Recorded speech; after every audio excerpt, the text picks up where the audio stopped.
Hi, welcome to the California Initiative for Health Equity and Action's webinar on tackling the digital divide by improving internet and telehealth access for low-income Californians. COVID-19 has accelerated the implementation of telehealth visits, but many low-income Californians lack reliable internet access and the digital literacy to engage in telehealth video visits.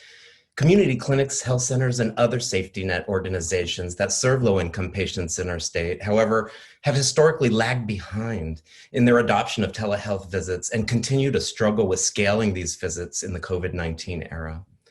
Telehealth implementation across the state could have the unintended impact of exacerbating socioeconomic disparities in health or making Black-white differences, Latino-white differences, differences between the poor and not poor, even wider. If we're not able to engage lower income patients in telehealth video visits and they're left behind in the digital divide.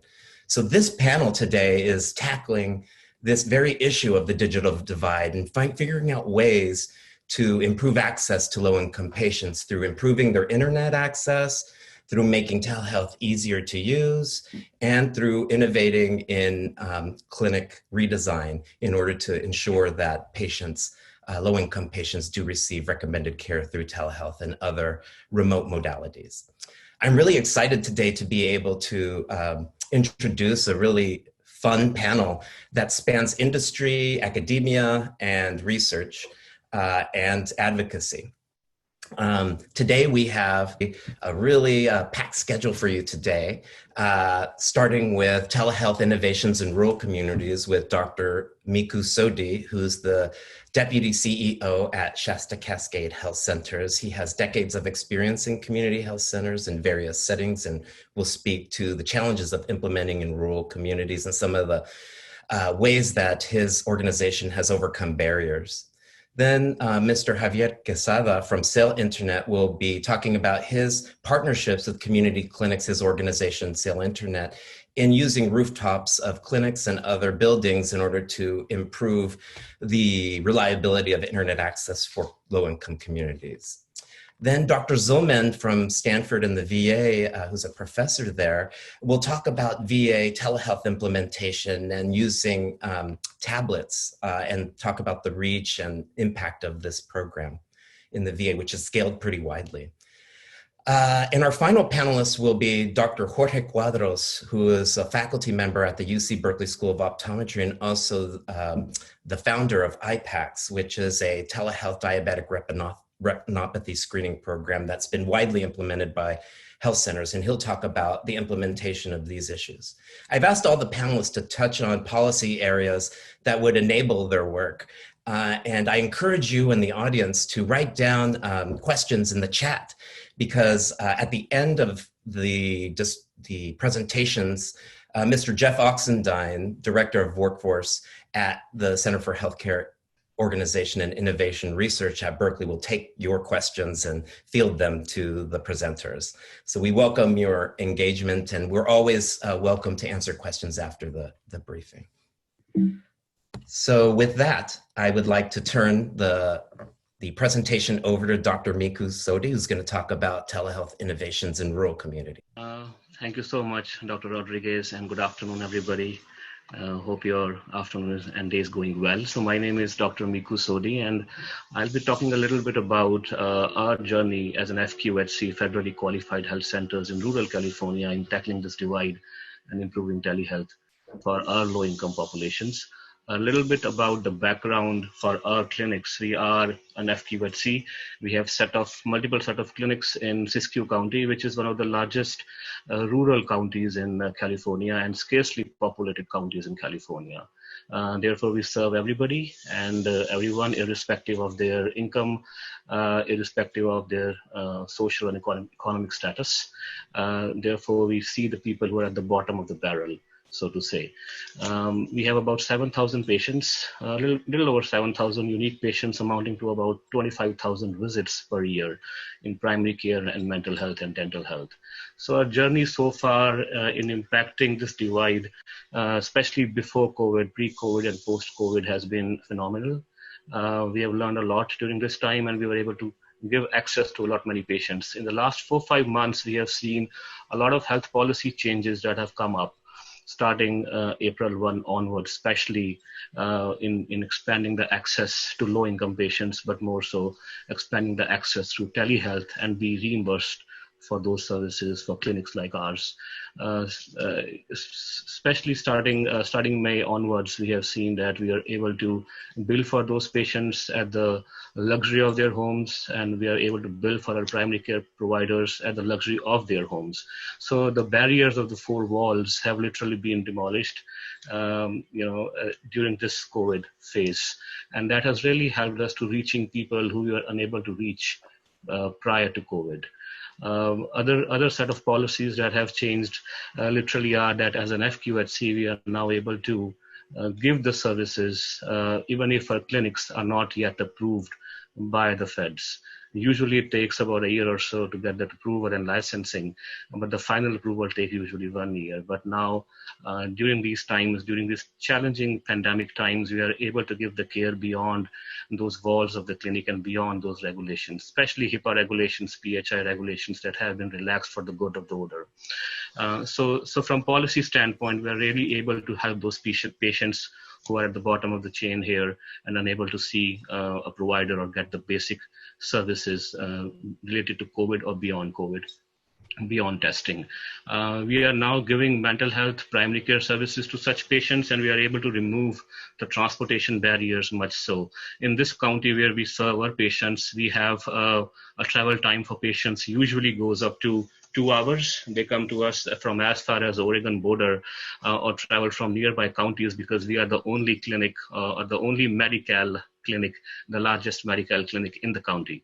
So the patients have to travel over 2 to 3 hours, sometimes up to 100 miles to reach to us. So the transportation barrier has been really, really impacted by relaxing the guidelines and relaxing the policies on telehealth and how we are reimbursed for that. Therefore, the social determinants of health as a barrier we are able to overcome. Those social inequities we were able to overcome before too, but now at this point in time, the transportation barrier and being fiscally sustainable has really helped us to do that and remove those disparities for our patients. Something that we are adding on to is also e-consults. That's an amp up to our primary care virtual visits, and what exactly it means is that earlier our patients would spend about 3 to 4 hours of wait time, 3 to 4 months of wait time to get to see a cardiologist or a rheumatologist or a psychologist or a GI specialist. So about 2 to 3 months they were spending just to wait and get an appointment, and sometimes would have to travel up to 2 to 3 hours to big hospital centers in Oregon or California, be it UCSF, UC Davis, to get those appointments and to see those specialists in time. So that time difference now has been reduced to now 48 hours to 72 hours instead of 2 to 3 months. Where through e-consults as a virtual amp up, we are able to refer our patients virtually, literally, and get those consultations from our specialists through our primary care docs, literally in a span of 48 to 72 hours for such visits. And in this case, we are trying to basically decrease the wait time, the travel time, the appointment time for those low-income patients, and overcome that barrier of time travel and wait times, but then also making sure that in these times, in these pandemic times, we are decreasing the risk of COVID transmission for those patients by making them unable to get to a specialist within time, but then they don't have to really travel a lot to get to those specialists and be at the risk of getting an infection, especially for older patients. We are also using virtual platform for chronic care management. We have a lot of patients who are diabetics, hypertensive, asthmatics. Most of them, about 20 to 25% of our patients fall into the range of chronic care conditions. And for those patients in these tough and challenging times, it's important that we make those patients stabilize and let them stay at their homes as much as we can, and to prevent those emergencies for those patients to land into ER or to land into the hospitals for avoidable and preventable reasons. Those virtual visits, those telehealth visits through different platforms have really helped us to make sure that those medical patients, uninsured patients are not really visiting ER or hospitals for reasons which are avoidable, so that we could take care of them, especially at their homes when they really don't need to come and see us in person. We are using the virtual platforms to also overcome and manage CDC diabetes prevention programs. Those are the new programs that we are actually starting in the midst of COVID. And we look forward to starting those preventive programs under CDC guidelines to make sure that we prevent patients from getting diabetes over time. And we are using those virtual platforms for those low-income groups during this pandemic. Other important point I would just like to point out is that besides primary care, comprehensive chronic care disease management, we're also overcoming the barriers for mental health. These are the times which are challenging and tough. We do see a lot of people overseeing or kind of in depression, anxiety, social disconnectedness, which is huge, especially in these times, in current times.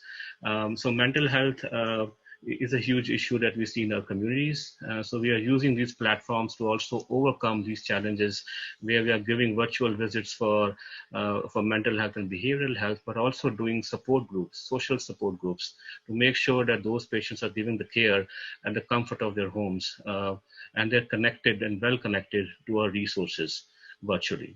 We are using our resource centers in our towns. We serve 3 rural towns, mainly MacLeod, Mount Shasta, and Dunsmuir, although we serve the entire county.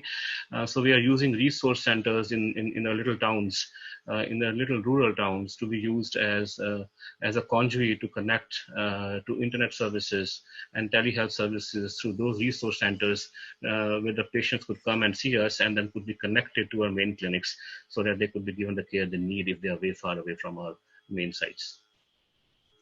But for all that story to happen, it took us a lot of time. If we go 1 year before, back in 2019, these are the towns in South Siskiyou County where the towns are really, really rural. There is no ability for these towns to even access high-speed internet, or for clinics like us to even access broadband.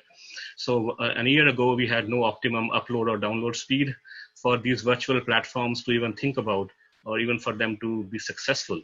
We had no fiber optic cables. And therefore, by seeing all those barriers to even basic internet high-speed services, we applied for a telequality federal grant through Health Resources Service Administration, or HRSA.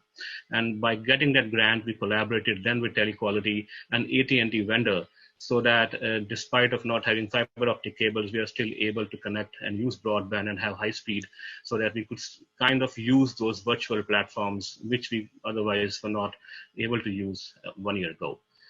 So that has been our journey so far, pre-COVID and post-COVID, and we still are taking small baby steps to serve the area and to serve the people who are at the bottom of the barrel. Thank you, Dr. Sodhi, for that nice presentation. It's clear that you guys are lots of irons in the fire at Shasta Cascade Health Centers. I'm now going to turn to Mr. Javier Quesada, who is the head of business development at Sail Internet.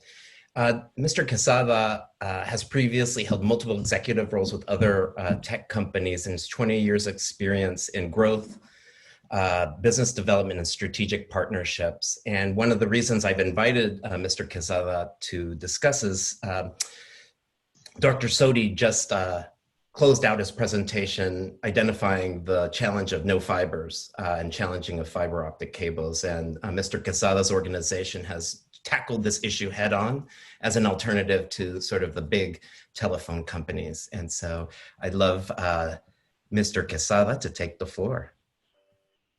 Good afternoon. Thank you so much. Thanks, Hector.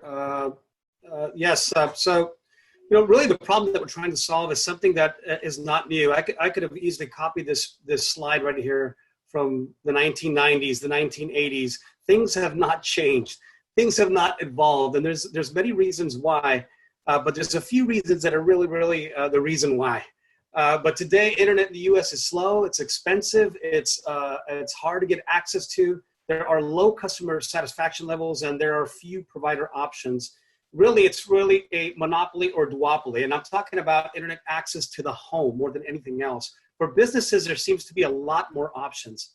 So we were founded with the idea of changing that, of making things better for everyone and bring better internet to the masses who are waiting for and need better internet these days, especially what's going on right now with COVID-19. We have one product and one product alone. More often than not, it's 200 down, 100 up, megabits per second. For those of you that are kind of technical, you guys will know what those speeds mean. We have no contracts. You can leave anytime you want. No data caps. Stream all you want without data cap anxiety at the end of the month, right? Opening up your bill and wanting to know how much did you go over. You get none of that with our product. We are net neutral, which means that we don't tax you to go to certain sites. But pretty much in the state of California, it is illegal for any ISP to favor a certain site or charge more for you going to a certain site. So that's not much of a differentiator in this state. And we enjoy a 5-star Yelp rating, and it's all $55 a month. This is not, I don't mean this to be a sales pitch. What I mean to do is set as to what's possible when you have the right partnerships in place, what you can do. You can bring great speed at a very affordable price. And I will talk about how we do that and how there may be other companies out there that do that as well. So today's internet infrastructure is old and outdated. Fiber is great when it's available and where it's available. Last mile is still a problem, and the digital divide is affecting millions today. To quote, I grabbed this quote from a 2018 FCC International Broadband Data Report. The prices Americans pay for broadband are still among the worst in the developed world. So even in the Silicon Valley, I live in Fremont, California, and where we started operations is here. Now we're sprinkling over to San Jose, Milpitas, and Santa Clara. We have some of the worst internet options in the world, not just the country. So it's surprising that this is still the case, but it is what it is, and that's what we're trying to change. So what are we doing? How are we doing this? We are essentially trying to take and harness the power of that fiber and introduce this thing called fixed wireless technology, which is not new. It's been around since the 1940s. The government used to use it to communicate data over long distances. But over the last 20 years, it's become more commercialized and improved. And it's gotten to a point that with fixed wireless technology, you can take off-the-shelf radio products and provide high-speed broadband signals over that same RF spectrum that you use for CB radios or for making other kinds of communications happen.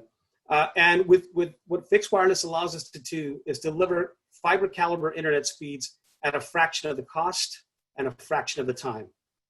Those little radios that I'm going to show you in a little bit are very, very low power. The equivalent of taking your Wi-Fi router in your household and putting it on your rooftop, that's about how much power it uses. So much so that all these radios that we use are powered essentially by what they call power over Ethernet. You simply plug it into an Ethernet adapter that's somehow plugged into your outlet in your wall, and boom, you can power up your internet device. The other thing about fixed wireless is, as of today, it is very, very much line of sight dependent, which means the antenna that's feeding the site has to have line of sight to the actual end user receiver. Here are some examples. Here is what we call one of our hub homes. This is an actual single family home somewhere in the Bay Area that we've partnered. They've allowed us to use their rooftop to install this small little low power antenna. This antenna right here that you see uses about 25% the power that your cellular phone uses. The cellular phone uses a lot more power than this antenna right here. And this is what the end user device would look like on a residential customer. And these customers right here are receiving those speeds that I shared with you, of up to about 200 megabits per second down and 100 up. So what we're saying is that this is a powerful solution. Taking all the wonderful benefits of fiber, if you can have fiber at your home, there's nothing better from a technology standpoint.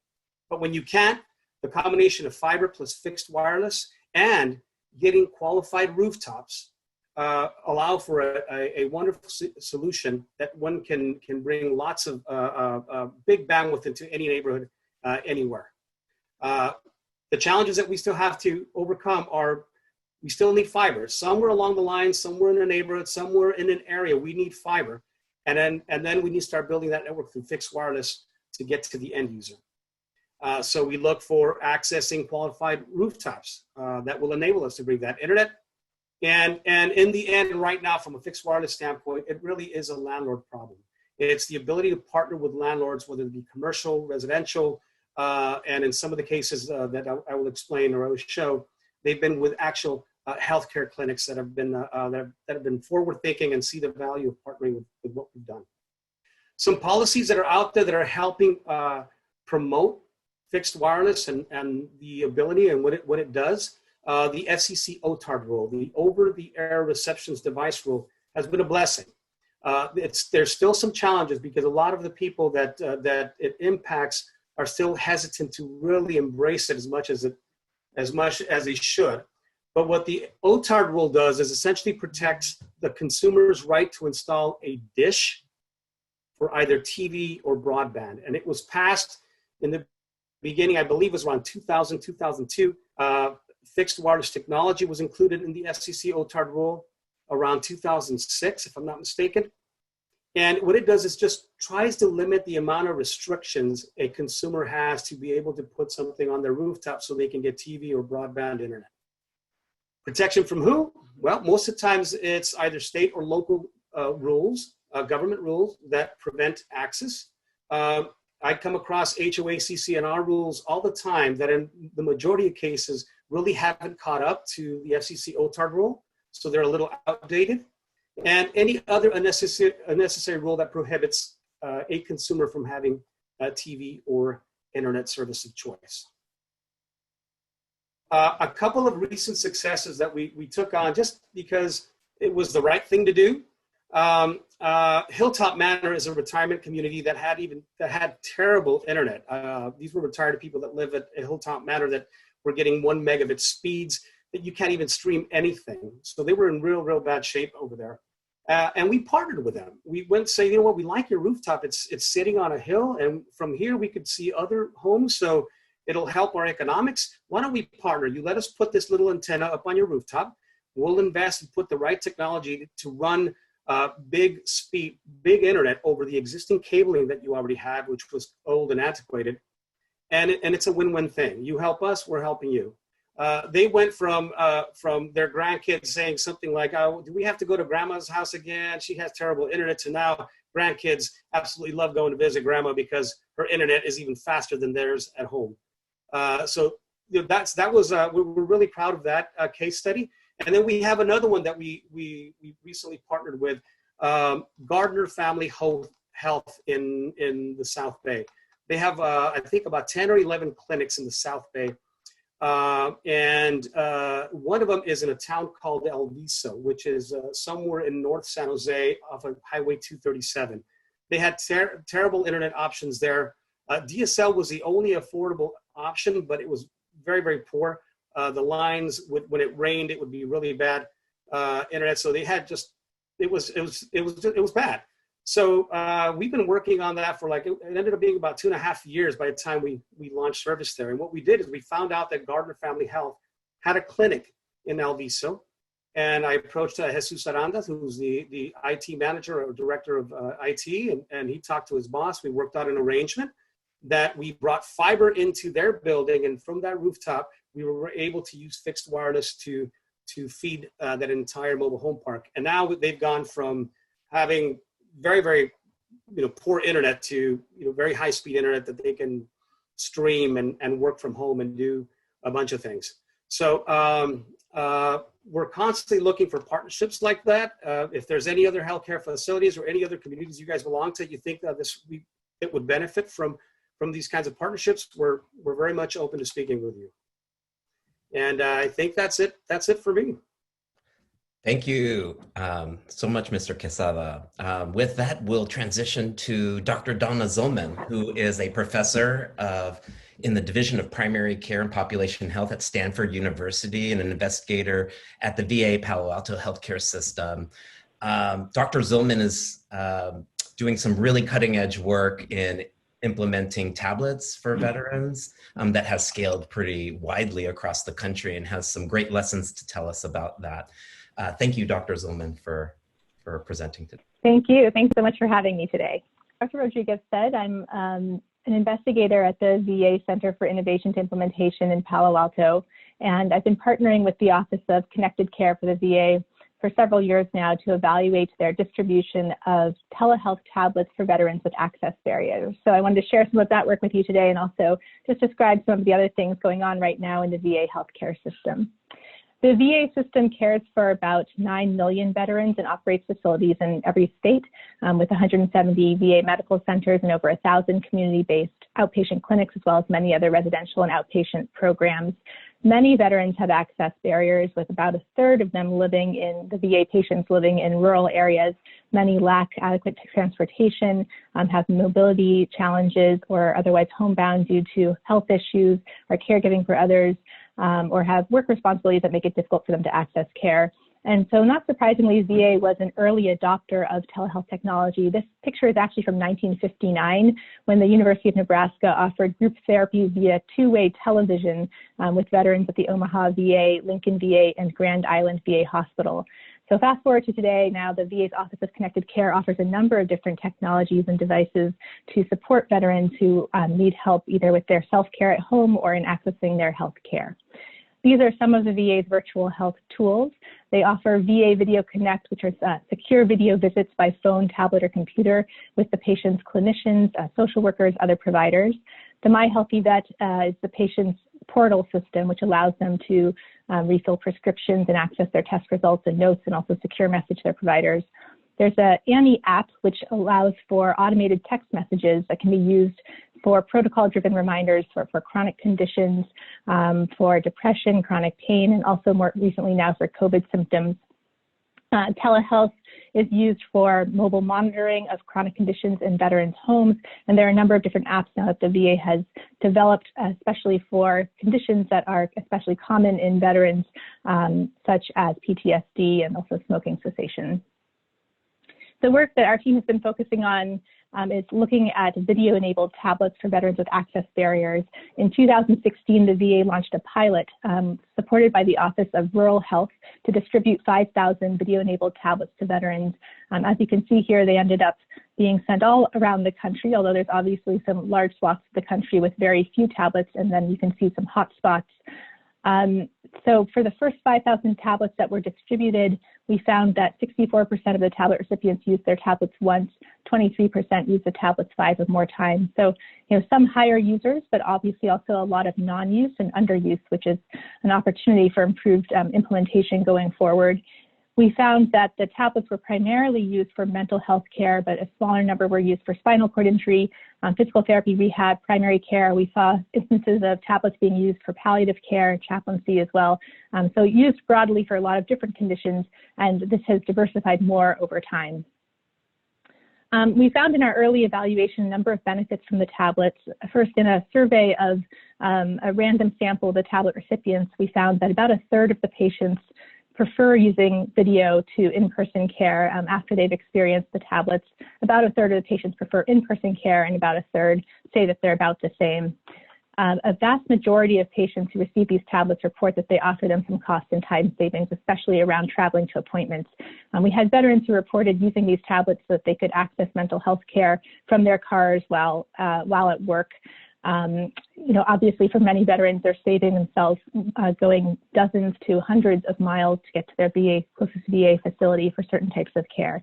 So it can be tremendously time saving and resource savings for veterans. And then among the tablet recipients with mental health conditions, we found that when we compared the tablet recipients with similar veterans who did not receive tablets, the tablet recipients ended up having more psychotherapy visits, more medication management visits, better continuity of care for their mental health conditions. So they were more likely to have at least 3 mental health care visits in 6 weeks. And they had a reduction in missed appointments, so 20% less likely to have missed or canceled appointments. This work was led by Cindy Slidham and Josephine Jacobs from our Palo Alto VA. We've also been interested in particular innovations for veterans with increased levels of need. So quite a number of the tablet recipients so far have documentation of being homeless in their medical record. We find that among the homeless tablet recipients, there's increased rates of serious mental illness, depression, and substance use. As you can see here, the homeless veterans who receive the tablets are less likely to use their tablets compared to housed veterans. Only 45% use their tablets within 6 months, mostly for mental health care. And the veterans were more likely to use their tablets if they were younger, lived in a rural area, or had a history of PTSD. Less likely to use their tablets if they had documentation of ongoing homelessness, substance use disorder, or were Black. In terms of some other special populations, so veterans with disabilities, the VA offers a wide range of technologies to assist these veterans. And so some examples are screen readers, voice recognition, mobility assist. These are widely available to veterans. And then for veterans who receive one of these devices from the VA, they can use some of these devices to support them as well. For patients with financial insecurity, the VA has been partnering with private companies, including Sprint, Verizon, and T-Mobile, to offer cellular data for telehealth appointments. And there's recently they've implemented a new referral system to help screen veterans for the FCC Lifeline program, so to facilitate low-cost or no-cost access to broadband.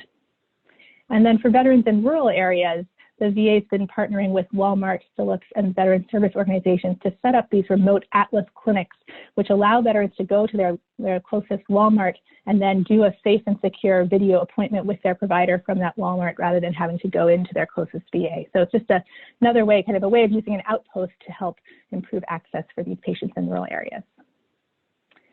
Just a note about some of the things happening during COVID-19. While most of these tablets have been distributed to veterans in their home, they're also being distributed to VA facilities, and some of those facilities are using them for veterans who are inpatients so that they can communicate with loved ones when they're socially isolated, or can communicate with team members who might be outside the room, for example.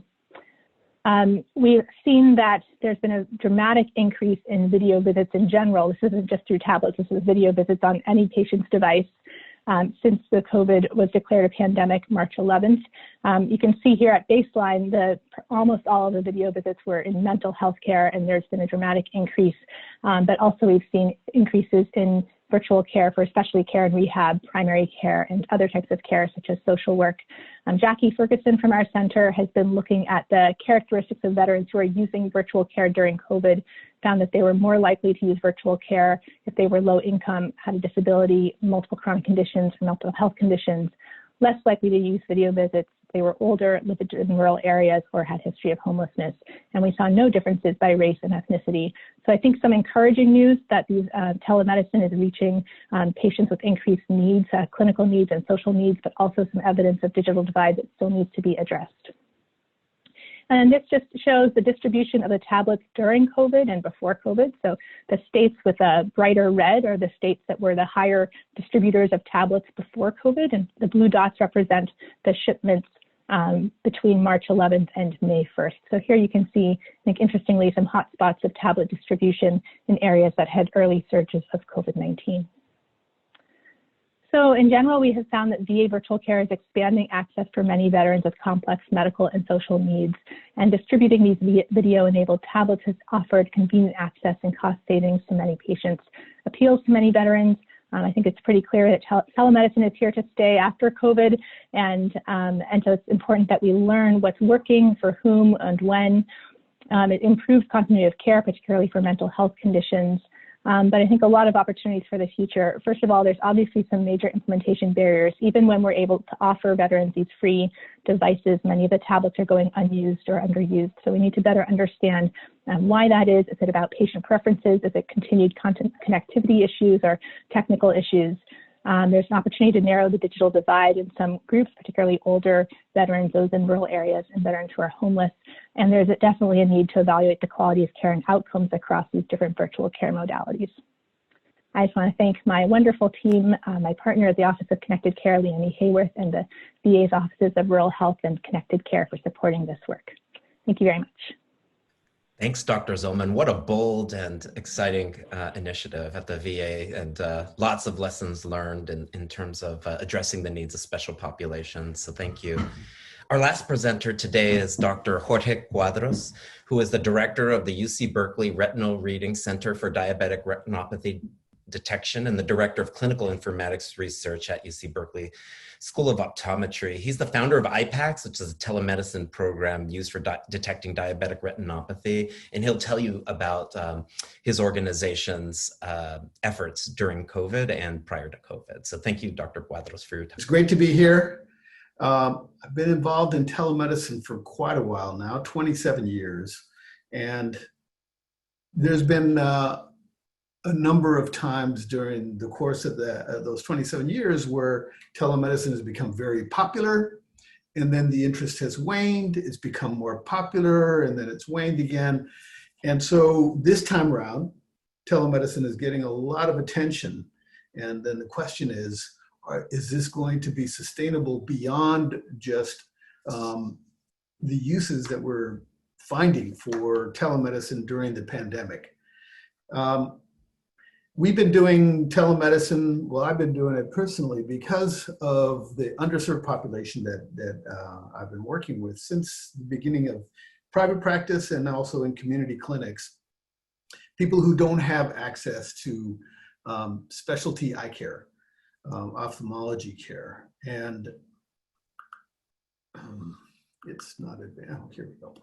And over the years, we started doing diabetic retinopathy screening, so diabetic visits for retinal care since 2003.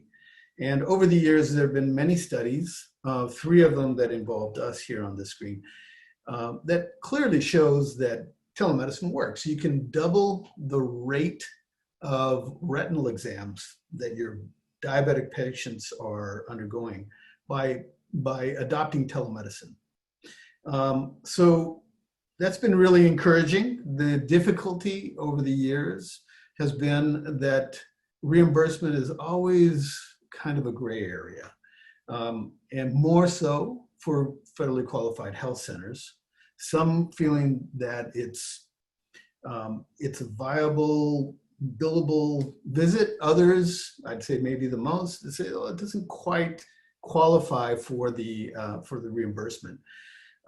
So that it's interesting to see that every FQHC, every clinic that we work with has a different strategy to make it sustainable. The interesting thing is that retinal screening is something that they've found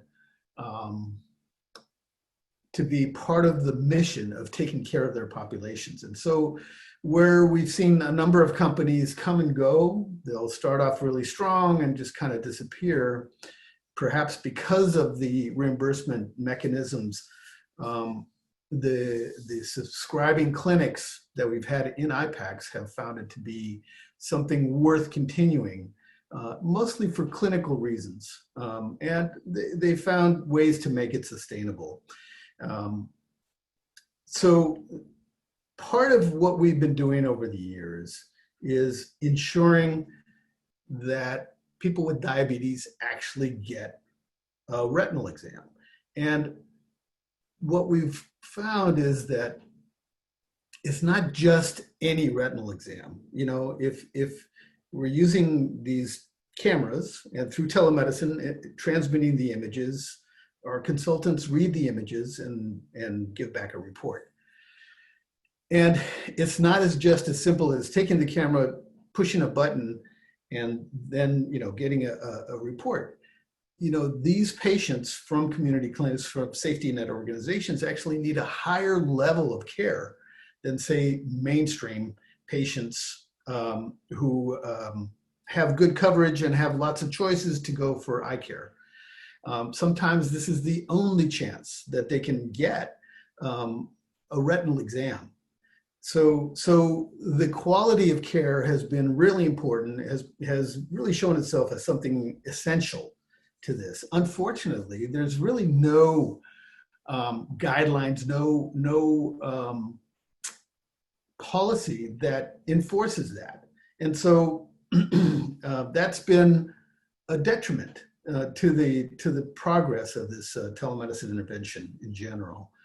And how does that affect us? Well, it doesn't affect the numbers so much. The numbers will continue to be high, and there's continued growth in this retinal screening program throughout the country. And however, we have to look at what's the ultimate reason for doing this. And this is where I think some of the policy changes need to address, is in actually providing verifiable information that this intervention is, in this case, preventing blindness. And I think that that's an important feature of any telemedicine intervention, is are you actually providing something that is showing benefit.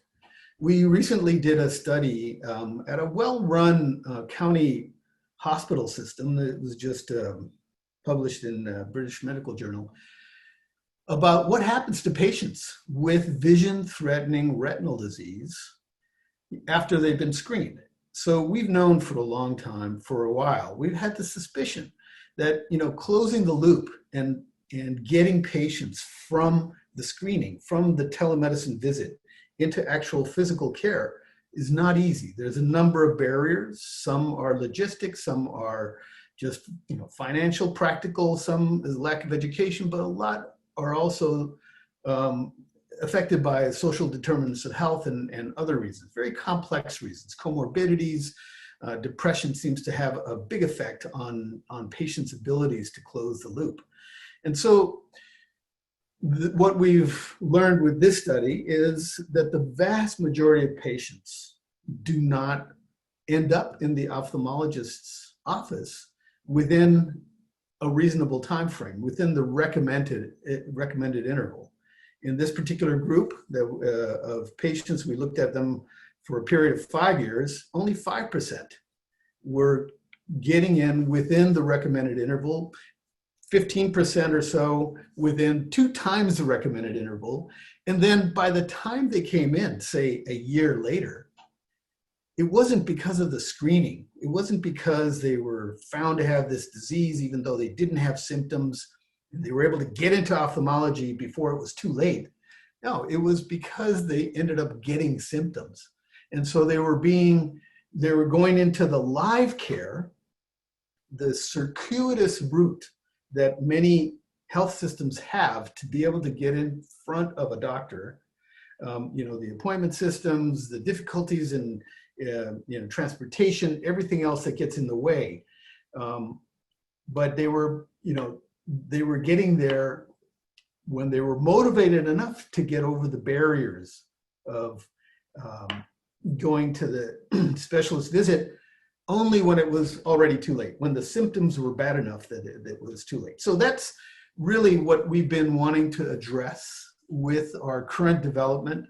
First, have a system that takes good quality images with a low failure rate so that we can identify those people. And that's just the first step, identifying people with vision-threatening diabetic retinopathy with high accuracy and high specificity as well, because we know, especially in rural clinics like Dr. Sodhi's, that a false positive referral carries a lot of weight. Having somebody drive for 2 hours is quite a sacrifice then to find out, oh no, you're fine, you don't have the disease.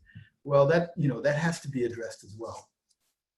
So in the end, what we would love to see is policy that supports this idea that you really need to have a validated system, that you really have to have the proper incentives in place, not just checking a box saying that you did the test, but that you're actually closing the loop and getting people into care. We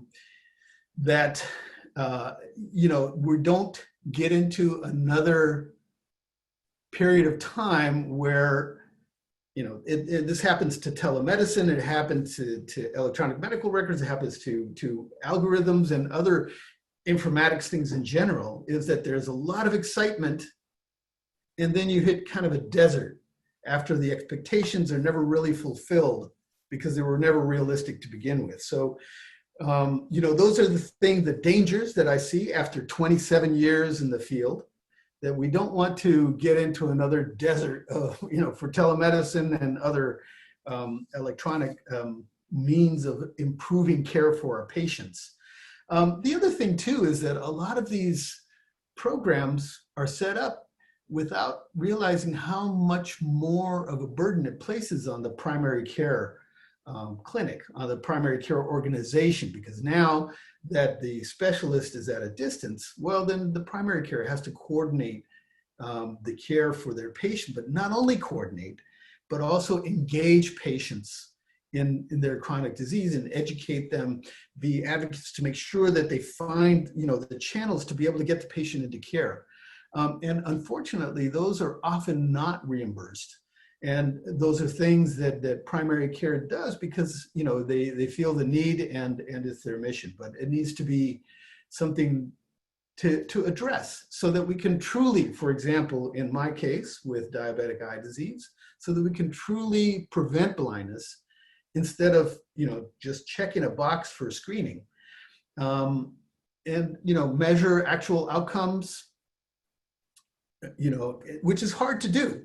I think now with the maturity of our information systems, I think it's much more possible. And so, I have great hopes for the future. We took the information that we learned from this last study and developed a pathway so that organizations can know what they can do to increase the level of being able to close the loop with regular eye care. And we've been able to improve the throughput 3 to 7 times more. So that's coming up. And I see my time is up. Thank you very much, everybody. Thanks, Dr. Cuadros. That was a really great overview. And I think the last two presentations really underscored that if you build it, they won't necessarily come. And when they do come, there's a system that needs to be in place to support closing the loop and following up and getting patients the right care. I am now going to turn it over to Mr. Jeff Oxendine, our moderator for this session, to tee up some questions. So great job to all the presenters, and it was exciting to see the innovations that you've advanced and to hear about the impact that you're already having. I'm going to start out the discussion with a question about policy and ask the audience if there are additional questions you want to have. Go ahead and enter it into the chat. Some of you have alluded to this already, but thinking about the solutions that you're advancing, what kind of policy changes, what kind of incentives, what kind of additional institutional changes are needed to really help you to be able to sustain and expand the work that you're doing? So maybe starting with Dr. Sodhi. I think I would say continuing what we are continuing with right now, because right now with the changes that we have had in the last 4-5 months have really pushed us way far ahead. And I say that from FQHC standpoint, where earlier we would not be able to bill for such patients and such visits. So for us, telehealth was not a mainstay. It was only for 10 to 20% of our patients, and that's it. I think now it's for about 60 to 70% of our patients at this point in time. So not retracting back from where we are today, because where we are today, even though through COVID, we would have reached today after 20 years or 10 years. So I think not retracting back would be my point of where we are today, at least. So the key is really the coverage and the reimbursement continuing at all from all different types of payers.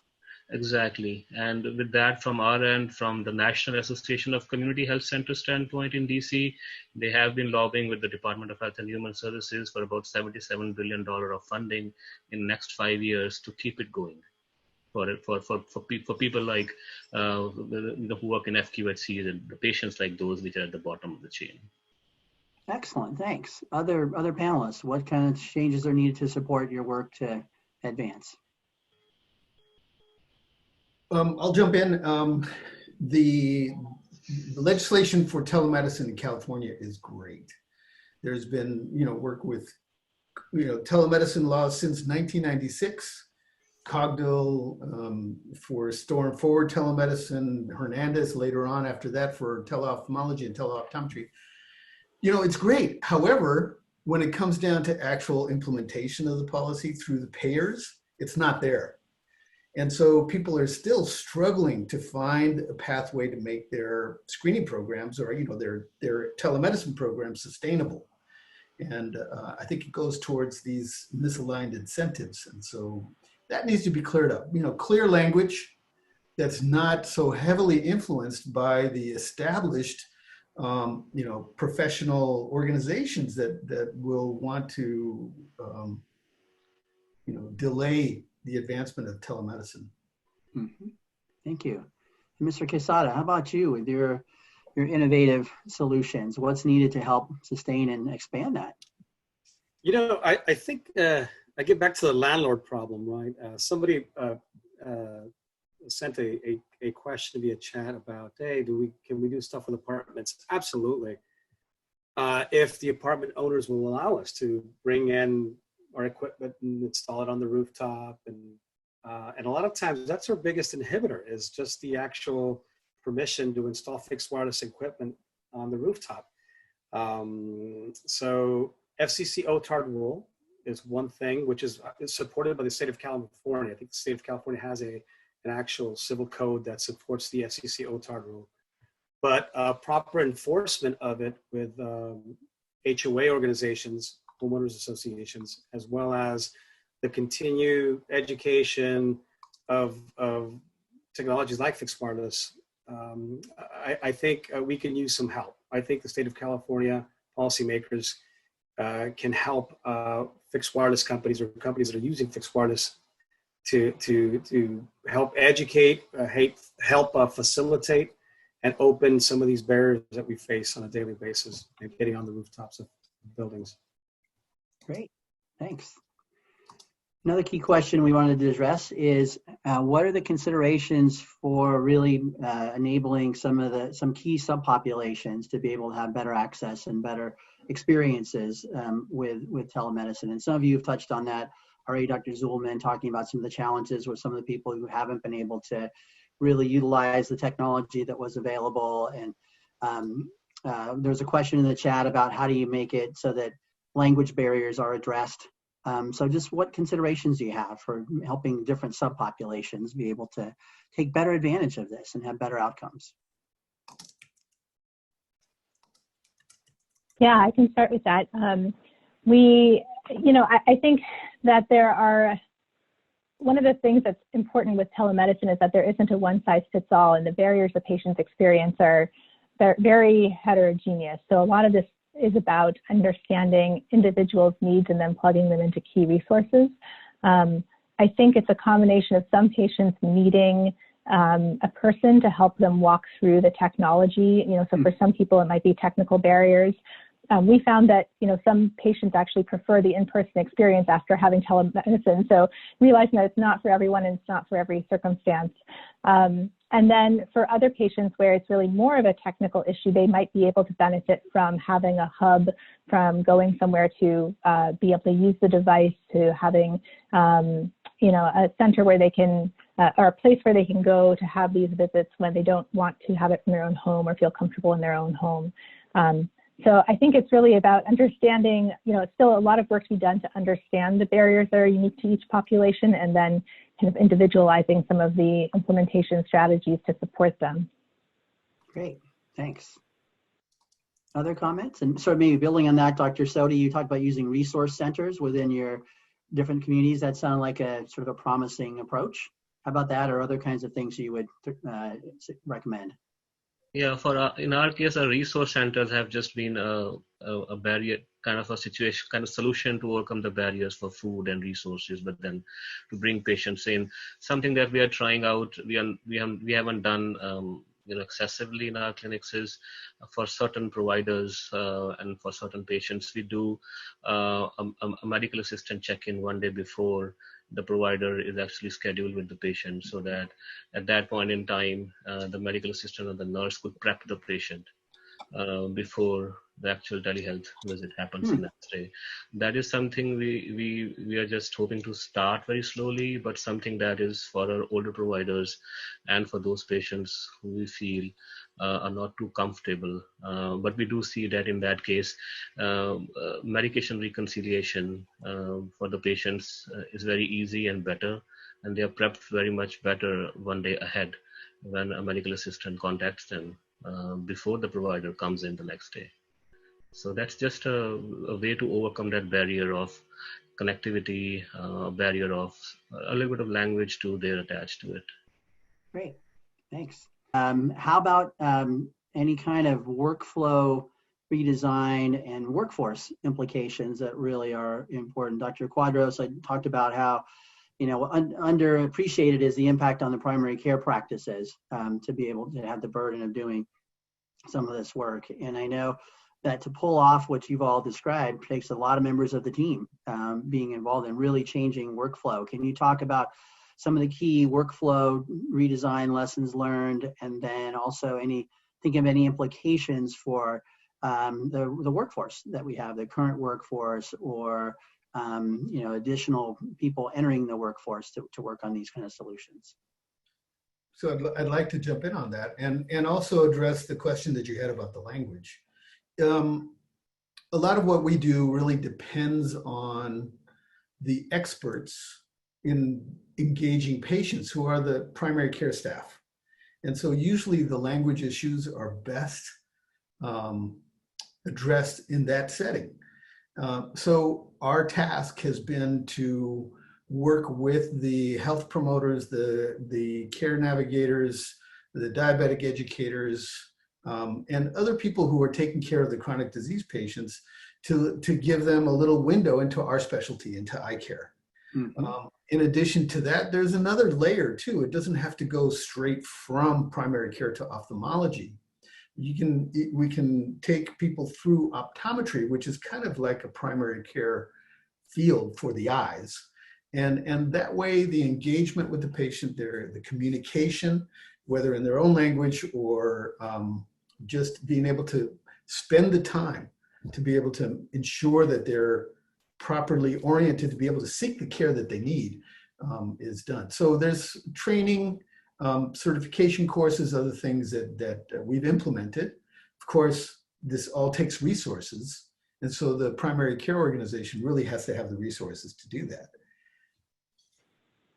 And therefore some incentives to help support them to be able to do that. Yes. Sorry, right. Dr. Sodhi, go ahead. Yeah, I'll just add to what Dr. Quadros mentioned.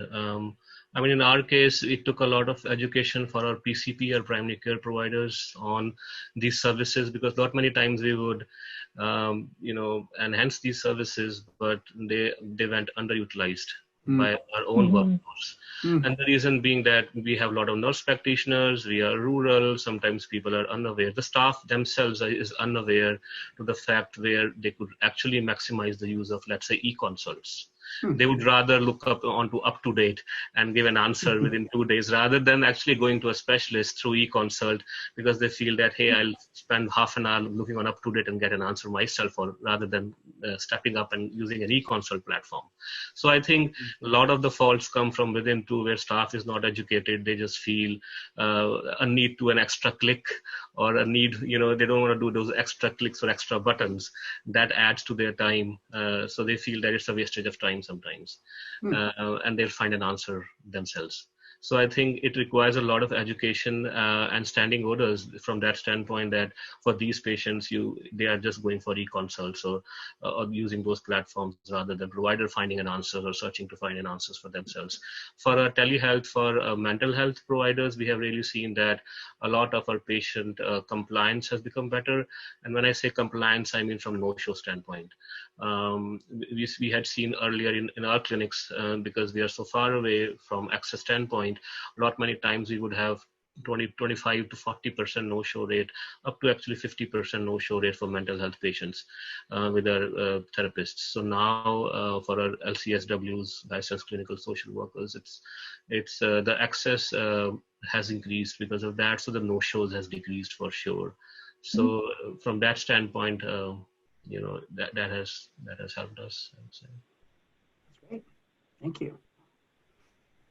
So I'll just add one more point that it looks like we're at time. I was just going to add in terms of workflow, I think because so much care now is team-based, it's a matter of figuring out the technical issues from the provider standpoint of not just them getting on the line, but also figuring out how to integrate the team into the visit.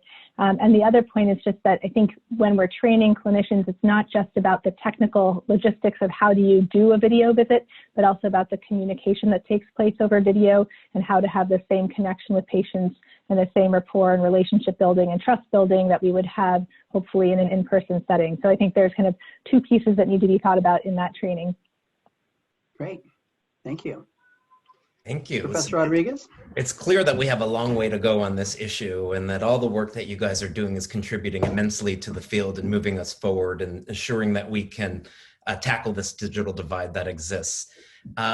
For the audience, I see so many questions we weren't able to answer. If you would like to send them to healthequity@berkeley.edu, we'll make sure that the panelists are able to see your questions and coordinate a response. We'll also be developing a set of proceedings, so like a written document that highlights the takeaways from this with some policy recommendations that surface from this discussion. So we'll send that to all registrants along with this clip of this video and also disseminate it via our YouTube channel. Thanks for your time today, everyone. It was wonderful to hear about all your excellent work, and thanks for the great questions. We look forward at Cal IHEA to continuing the conversation as it relates to telehealth implementation for low-income patients in the state, and hope this is the beginning of that conversation. Thank you so much. Thank you. Thank you. Thank you. Thank you.